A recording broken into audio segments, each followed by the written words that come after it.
Hello दोस्तों, आज फिर मैं आप लोगों के लिए दो अकाउंटिंग के प्रिंसिपल लेकर आया हूँ जो वीडियो के अंत तक आप लोगों को क्लियर हो जाएंगे। चलिए शुरू करते हैं। कल मैं अपनी बेटी के स्कूल गया था, टीचर्स पेरेंट्स मीटिंग में उसका रिज़ल्ट डिक्लेयर हुआ था, उसका रिज़ल्ट पूछने। तो जब मैं उसकी क्लास टीचर से मिलने उसकी क्लास में गया तो उसकी क्लास टीचर ने मुझे एक रिपोर्ट कार्ड दे दिया जिसमें काफ़ी सारी डिटेल्स लिखी हुई थी, जैसे कि नाम और क्लास और रोल नंबर की डिटेल, उसके सब्जेक्ट मार्क्स लिखे हुए थे, मेरी बेटी की परसेंटेज क्वार्टरली, हाफ ईयरली और फाइनल में कितनी है, aggregate marks and percentage, attendance और टीचर्स और प्रिंसिपल के कमेंट भी थे।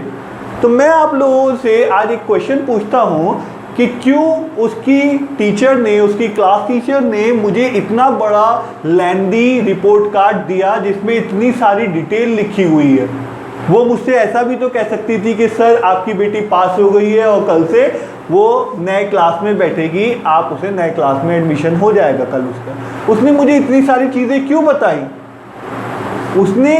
क्लास टीचर ने मुझे इतनी सारी चीज़ें इसलिए बताई क्योंकि बीइंग अ क्लास टीचर उसकी ये रिस्पॉन्सिबिलिटी बनती है कि मेरा बच्चा उसके पास उनके स्कूल में पूरे साल पढ़ा है तो वो पूरी डिटेल मुझे बताएं कि मेरे बच्चे के हाफ ईयरली में कितने मार्क्स आए, क्वार्टरलीज में कितने मार्क्स आए, फाइनल में कितने मार्क्स आए, कितनी अटेंडेंस रही और उनके कमेंट्स और क्या क्या रहे।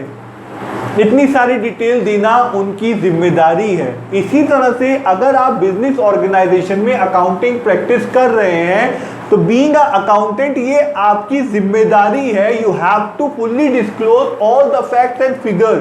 आपको कोई भी चीज़ छिपानी नहीं है।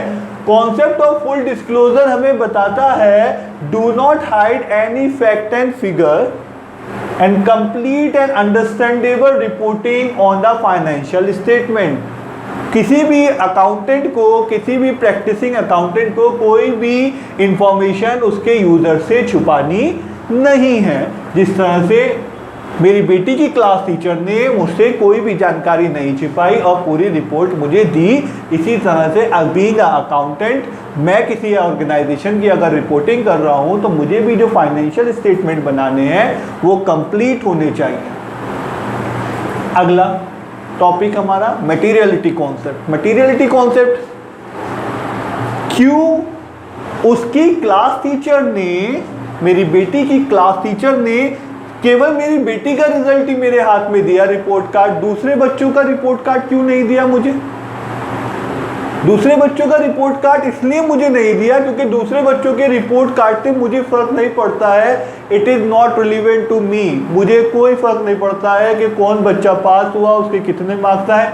हाँ, मैं इतना पूछ सकता हूँ कि क्लास में कितने परसेंट पे टॉप हुआ है, पर कितने बच्चे इंग्लिश में फेल हुए हैं, कितने बच्चे हिंदी में पास हुए हैं, ये मेरे लिए रिलेवेंट नहीं है। इसलिए उस टीचर ने मुझे ज़्यादा जानकारी सिर्फ मेरी बच्ची की दी और ज़्यादा मुझे जानकारी नहीं दी। इसी तरह से मटेरियलिटी कॉन्सेप्ट हमें बताता है बीइंग अ प्रैक्टिसिंग अकाउंटेंट या आप किसी ऑर्गेनाइजेशन की अकाउंटिंग कर रहे हैं तो आपको केवल only provide the relevant information to the user. आपको केवल उतनी ही जानकारी यूजर्स को देनी है जितनी उसकी ज़रूरत की है, फालतू जानकारी नहीं देनी है। Unimportant item either left out, merge और kept on the footnote. और ऐसी अनइम्पोर्टेंट नोट्स और अनइम्पोर्टेंट चीज़ें जो आपको लगता है कि ये इस सामने वाले यूज़र के लिए इम्पोर्टेंट नहीं है तो उसे फुट नोट्स में या फिर मर्ज करके या उसे छोड़कर भी आप रिपोर्टिंग कर सकते हैं। फुल डिस्क्लोजर में कोई जानकारी छिपानी नहीं है। रिलेवेंट मटेरियलिटी कॉन्सेप्ट में सिर्फ उतनी ही जानकारी देनी है जितनी जानकारी सामने वाले बंदे के काम की है। होप आप लोगों को ये टॉपिक समझ में आ गया होगा। मैं नेक्स्ट टाइम भी आपके लिए ऐसे ही टॉपिक लेके आता रहूँगा। Thank you.